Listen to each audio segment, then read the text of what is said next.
Hey everyone, welcome back to the Business Growth Club podcast. Today we'll learn how to set revenue goals that work. We all want to grow and make more money, but how much more?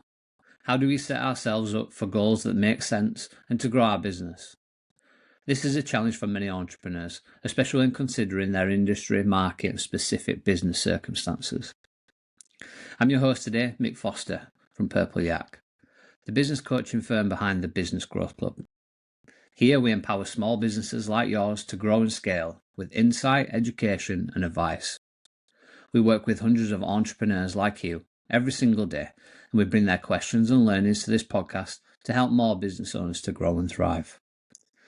As well as learning how to set revenue goals that work, we'll also delve into setting revenue goals in relation to profit. Ultimately, we want to understand how much money we're actually earning and how to ensure that we're on track and effectively measuring our progress. We'll cover all this and more, so let's get started. We all aspire to earn more money. We all desire more money to flow into our business. That's precisely why we set revenue goals. We aim to drive ourselves to achieve monetary success with our business daily, monthly, and annually. However, before we set any revenue goals, let's pause and reflect on our motivations. I understand it may sound unconventional, but grasping our motivation is paramount. Most of us seek more money because we believe it will lead to retaining a larger share of it. However, this isn't always the case. Many businesses overspend their expenses, resulting in a skewed P&L statement with substantial losses compared to profits. Therefore, it's crucial to consider revenue goals in relation to profit. Before setting any revenue goals, take a look at your P&L statement and assess your current profitability. If you're currently not profitable, your objective should be to achieve profitability as swiftly as possible. The initial step is to eliminate unnecessary expenses to reach that profitability threshold. Some of us, even after making these cuts, may still struggle to achieve profitability. In such cases, revenue goals come into play. How much money do you need to generate in the next month or quarter to become profitable? This should be your primary objective. Generate enough revenue to become profitable, and this goal is attainable if you manage your expenses effectively. Alternatively, you could consider pivoting, adapting, or customizing your business to sell products or services with a higher profit margin. This approach may be slightly easier in the services sector, particularly in e-commerce where you have fixed costs for products. However, you could also review your product offerings to identify which ones are more profitable and increase their sales. So our revenue goals will be closely tied to our profitability goals. In business, we prefer to work with our clients in quarters because each quarter provides ample time to meet my objectives. In business, we prefer to work with our clients in quarters because each quarter provides ample time to meet their objectives. Sometimes your marketing and sales efforts from 1 month may not yield significant results until month 2. That's why we don't set monthly financial goals. They don't align well with achieving your overall objectives. For example, let's say my expenses in my business are £6,000 and my revenue is £10,000, resulting in a monthly profit of £4,000. This will put you at £12,000 in profit for the quarter, which equates to 40% profit margin. To achieve this level of profit, you need to hit £30,000 over the quarter. To increase my profit by 15% for the next quarter, first let's calculate what it is. Simply multiply your current profit by 1.15 to get your new target profit figure. So my quarterly profit target will be $13,800. Next, let's look at what that would mean our revenue needs to be achieving that profit level. Multiply your quarterly revenue by 1.15. In our particular example, this would mean you need to generate $34,500 in quarterly revenue.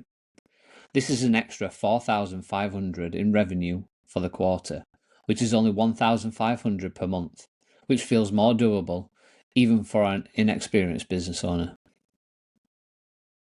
If you have a fixed cost business such as a software company or an online course, this calculation becomes straightforward.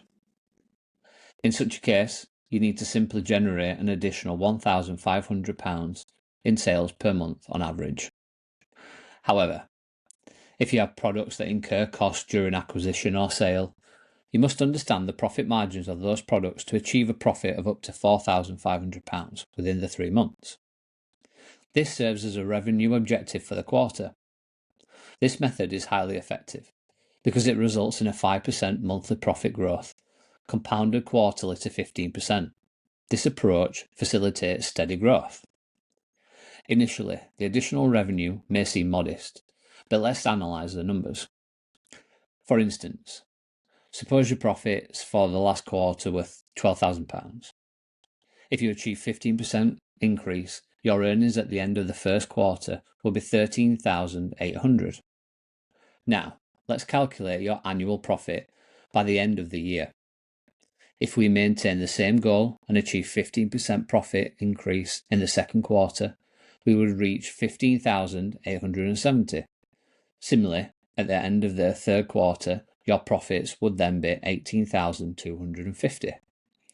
By the end of the fourth quarter, your profits would be 20,988, which is nearly £21,000. This represents a substantial increase of over 40% in total profit over just 1 year. Notice how these achievable goals, let's say a 5% monthly increase and a total 15 over the quarter, gradually propel you forward without the constant need to adjust your objectives. Personally, I prefer steady, consistent growth over constantly moving your goalposts. I also value compounding my interest and ensuring that I stay on track. Staying on track is crucial. It's more beneficial to consistently achieve your goals and witness the numbers rise month on month than to aim for the stars and experience a single substantial month followed by a decline. Therefore, prioritize consistency in setting your revenue goals. Tie your revenue goals to your profitability. Determine how much revenue you need to generate to increase your profits by 15% every quarter. Work backwards and consistently strive to achieve these goals month after month. We're not demanding a 20% increase in profits every single month. We're aiming for a steady 5% increase, which totals to 15 over an entire quarter. Focus on achieving this quarter's goal. Repeat the process in subsequent quarters and witness your business's growth. Remember, slow and steady progress is key. It's crucial to keep things simple so that you can follow the plan, remain committed, and maintain your progress. A well-organised spreadsheet is one of the most effective tools that you can use for your business. And that's it for today's session. Hope you found that useful. Thank you so much for tuning in to the Business Growth Club. If you did find any value in today's episode, make sure that you subscribe and share with fellow entrepreneurs. If you've got any burning questions, reach out on social channels or email me, michael@purpleyak.co.uk. Thanks so much for listening. Take care.